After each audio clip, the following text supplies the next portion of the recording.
Welcome back to Inside Cajun Nation. Hi, everybody. We're going to start a new segment on the show during the summertime here as we kind of run out of college things to talk about because school's out of session, right? And so there's not a whole lot to talk about. So what we're going to do is we're going to branch out. We're going to enjoy the Acadiana area scene of high school sports, and we're going to talk a little football as we go through the summer. And our first guest in this series that I'm calling First and 10 Summer Series. There you go. Cajun Nation's First and 10 Summer Series. It is Josh Fontenot. He's the head coach at Southside. Coach, thanks so much for taking some time to chat with us and kind of experiment with us on this. Well, thanks for letting us be the first. We appreciate that. Absolutely. I look forward to chatting with you about high school football. Let's start with this. Your team last year had a phenomenal year, district champs in 3-5A. That's an impressive feat because you've been climbing that ladder and you finally got to the top of that district championship mountain, if you will, and you took down the mighty Acadiana Wrecking Rams. But talk a little bit about your season a year ago and the excitement that you guys felt winning that district championship. It was a surprise-ish, you never. We're still growing, and I hate to keep using that, but we are, and we're still learning. We think we know kind of who we are now, but starting the season, we thought we had a chance to have a good team, and then didn't start out great. You lose to Notre Dame, it was always hard to beat, and then fumbled our way literally through a Cecilia game and ended up pulling it out at the end, and then the Karen Crow game kind of put it all together, and we kind of had a glimpse of maybe we have something here, and the kids really kind of bought in and caught fire with it, and the Big Bad Rams was the mark of, can you play football in this area, in this district, and in this state and 5A level, and we're able to beat them this year and go on and win district, get in the playoffs, get a bye, which was an interesting process for us.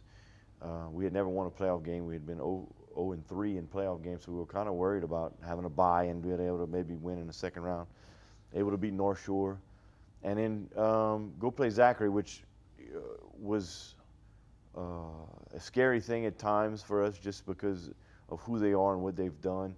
But we really kind of embraced it, like, okay, let's see where we are and how close are we to being able to compete with the biggest names in our state. We had already beaten Acadiana, beaten Karen Crow. Karen Crow was in the semifinals on the other side of the bracket, and we were able to give Zachary all they wanted, and made them have to beat us.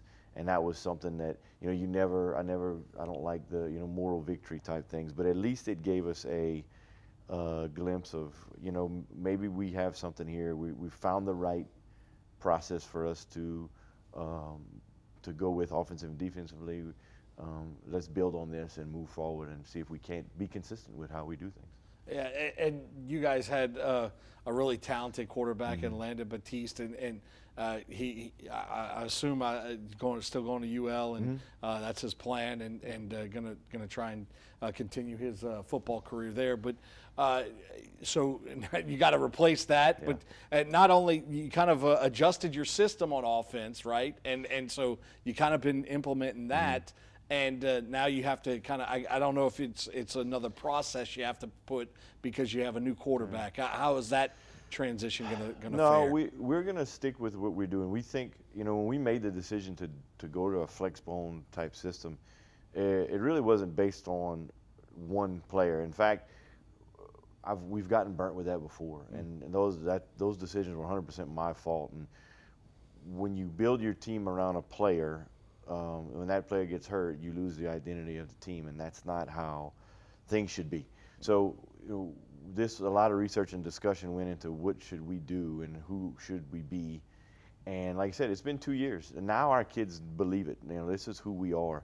And in the spring we got in with really 10 new faces on offense, quarterback, running backs, guys that have had playing time before, but 10 new starters. And they did very well. Just kind of went in and We didn't know either. We didn't know, okay, what is Right. this going to look like? And first few days of practice, the aggression was still there.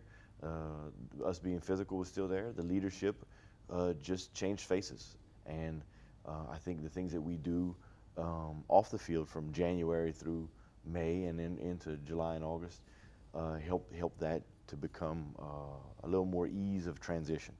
And was pleased with what we did in the spring and how we performed.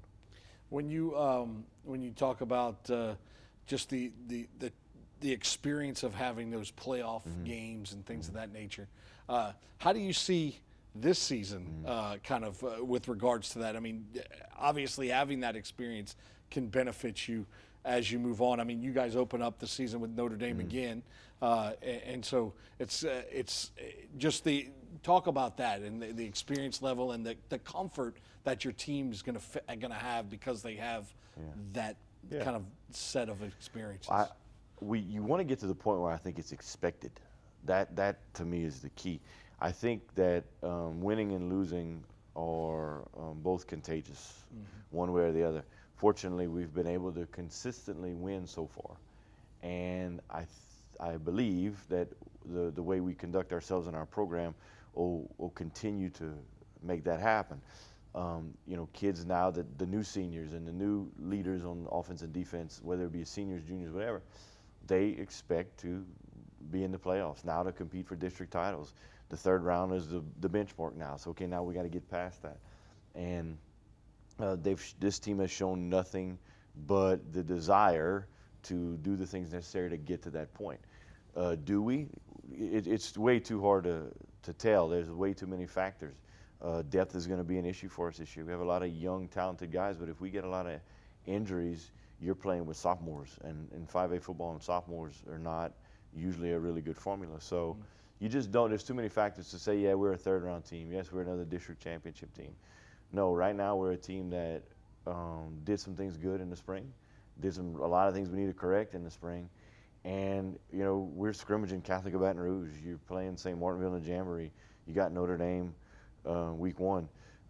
So those 3 opponents right there, if you don't have your stuff together, will expose you very, very, very quick.